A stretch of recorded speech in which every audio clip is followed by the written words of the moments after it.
Assalamualaikum warahmatullahi wabarakatuh. Perkenalkan, nama saya Sari Puspita Dewi dengan NIM 1862201263, Prodi Akuntansi, Fakultas Ekonomi dan Bisnis, Universitas Muhammadiyah Tangerang. Di sini saya akan menjelaskan tentang desain penelitian, mata kuliah, metodologi penelitian. Desain penelitian adalah rancangan penelitian yang menjelaskan berbagai cara yang digunakan untuk menjawab permasalahan penelitian. Ada 4, populasi dan sampel, 2 jenis data, 3 definisi operasional, 4 metode analisis data. Populasi dan sampel merupakan salah satu bagian penting dalam penelitian yang harus ditentukan sejak awal. Dengan penentuan jenis objek penelitian ini, peneliti bisa menentukan metode penelitian yang lebih sesuai dengan kondisi dan kebutuhan.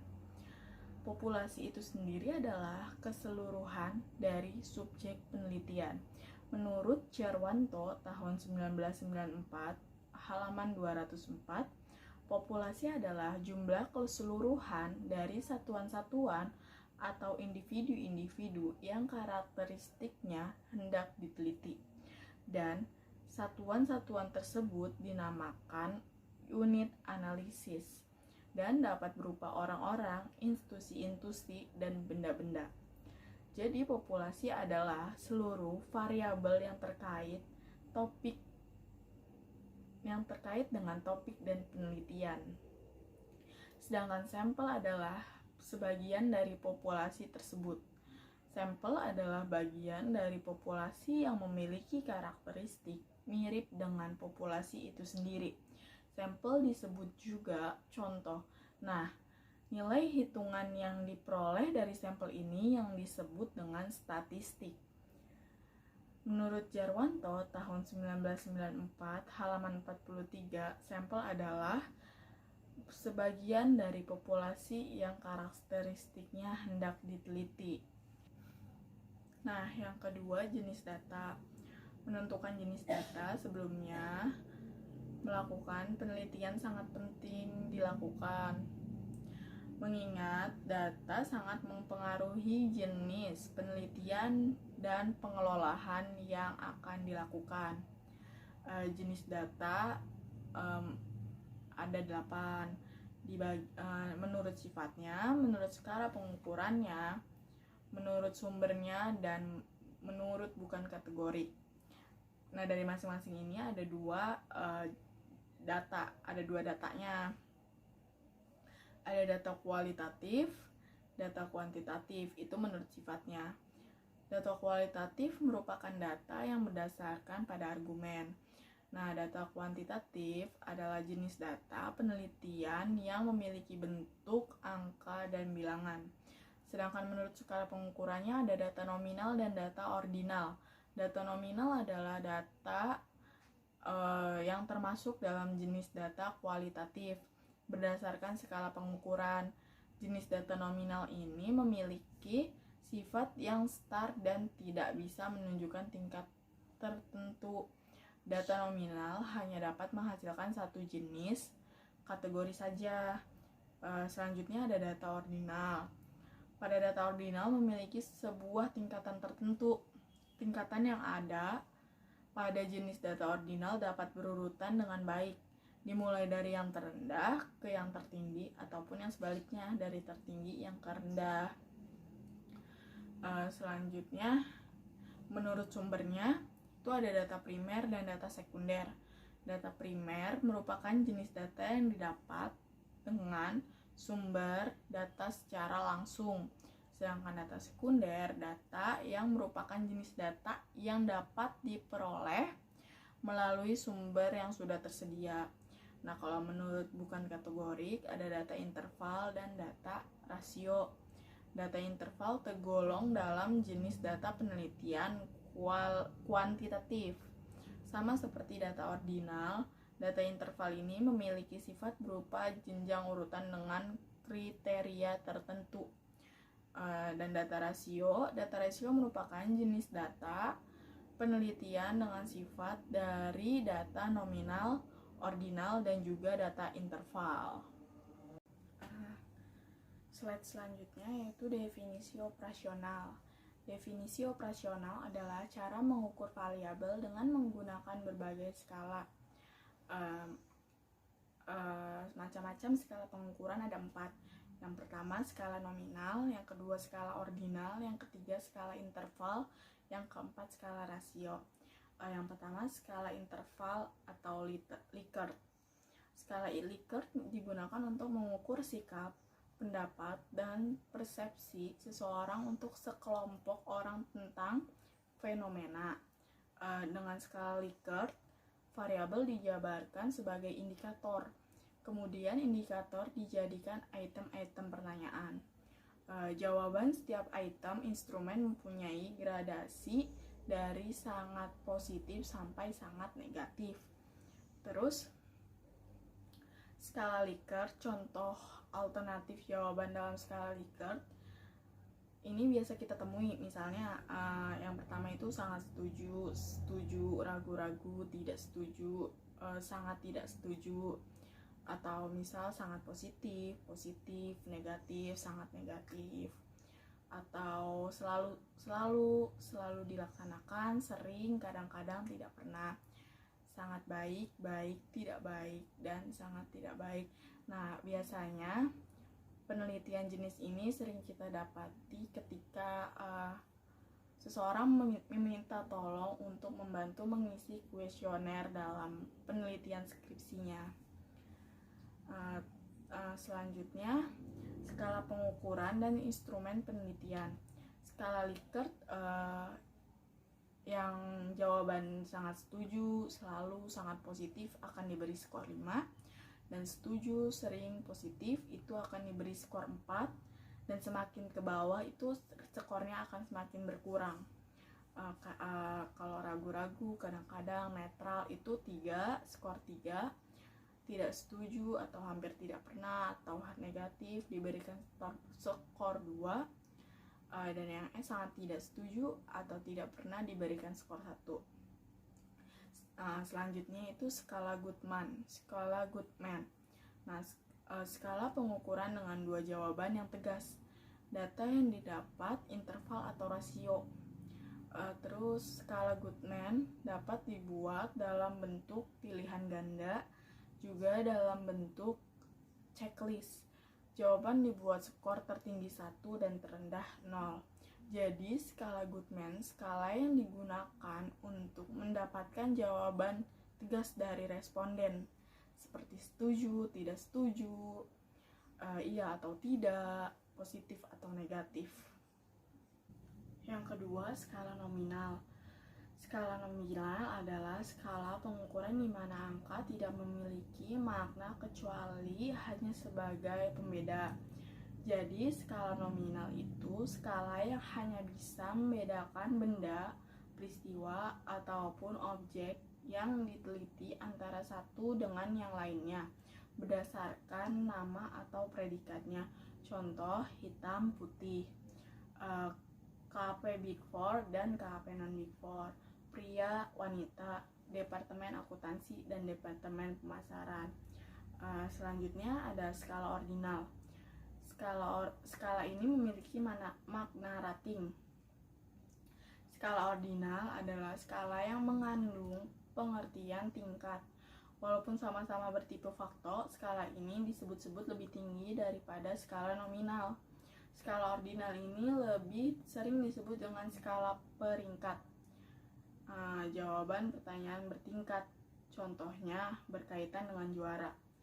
4 jika juara 4, 3 jika juara 3, 2 jika juara 2, dan 1 jika juara 1. Selanjutnya skala rasio. Data yang dihasilkan berupa data rasio. Skala ini merupakan skala tertinggi dalam skala pengukuran. Contoh, ROA sama dengan laba bersih dikurang aset total. Selanjutnya ada populasi, teknik sampling. Populasi dan sampel. Populasi adalah wilayah generalisasi yang terdiri atas objek atau subjek yang mempunyai kuantitas dan karakteristik tertentu yang ditetapkan oleh peneliti untuk dipelajari dan kemudian ditarik kesimpulannya. Sampel adalah sebagian dari jumlah dan karakteristik yang dimiliki oleh populasi. Terus selanjutnya, teknik sampling. Teknik sampling adalah teknik pengambilan sampel secara skematis. Teknik sampling seperti gambar berikut. Teknik sampling di sini ada dua. Yang pertama probability sampling dan yang kedua non-probability sampling. Probability sampling ada 4. Yang pertama simple random sampling, yang kedua proportionate stratified random sampling, yang ketiga disproportionate stratified random sampling, yang keempat area atau cluster sampling. Nah, sedangkan yang non-probability sampling ada 6. Yang pertama sampling sistematis, yang kedua sampling kuota, yang ketiga sampling aksidental, yang keempat purposive sampling, yang kelima sampling jenuh, yang keenam snowball sampling. Probability sampling adalah teknik sampling yang memberikan peluang yang sama bagi setiap unsur anggota atau populasi untuk dipilih menjadi anggota sampel. Teknik ini meliputi A. Simple random sampling. Dikatakan simple karena pengambilan sampel anggota populasi dilakukan secara acak tanpa memperhatikan strata dan ada dalam populasi itu. Cara demikian dilakukan bila anggota populasi dianggap homogen, seperti gambar yang di bawah ini. Yang kedua, proportionate stratified random sampling. Teknik ini digunakan bila populasi mempunyai anggota atau unsur yang tidak homogen dan berstrata secara proporsional. Suatu organisasi yang mempunyai pegawai dari latar belakang pendidikan, maka populasi pegawai itu berstrata.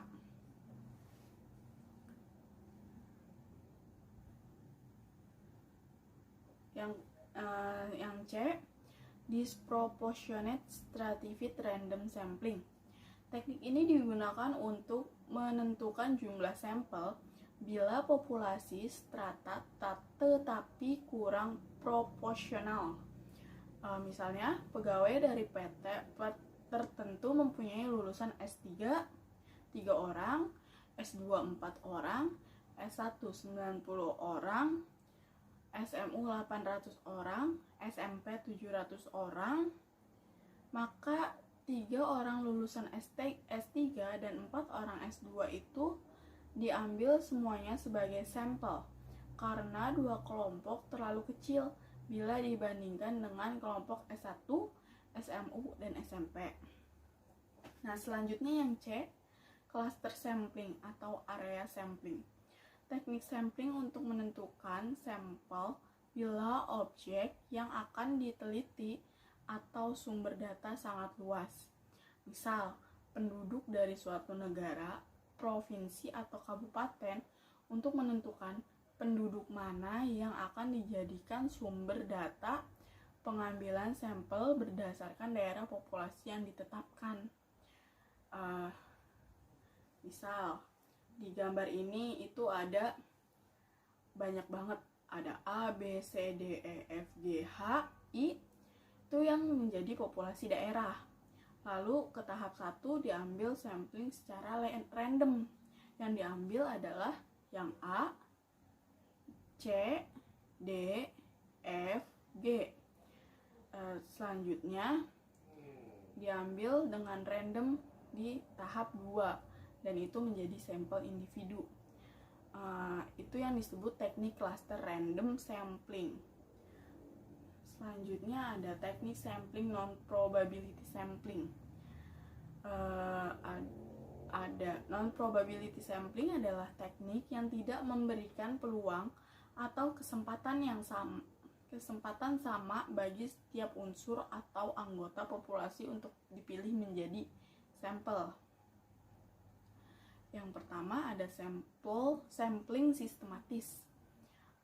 Sampling sistematis adalah teknik penentuan sampel berdasarkan urutan dari anggota populasi yang telah diberi nomor urut. Misalnya, anggota populasi yang terdiri dari 100 orang. Dari semua anggota itu diberi nomor urut, yaitu nomor urut 1 sampai dengan nomor urut 100. Pengambilan sampel dapat dilakukan dengan nomor ganjil saja, atau genap saja, atau kelipatan dari bilangan tertentu. Misalnya kelipatan dari bilangan 5. Untuk ini maka yang diambil sebagai sampel adalah nomor 5, 10, 15, 20, seterusnya sampai 100. Yang B, sampling kuota. Sampling kuota adalah teknik untuk menentukan sampel dari populasi yang mempunyai ciri-ciri tertentu sampai jumlah yang diinginkan. Sebagai contoh, akan melakukan penelitian terhadap pegawai golongan 11 dan penelitian dilakukan secara kelompok.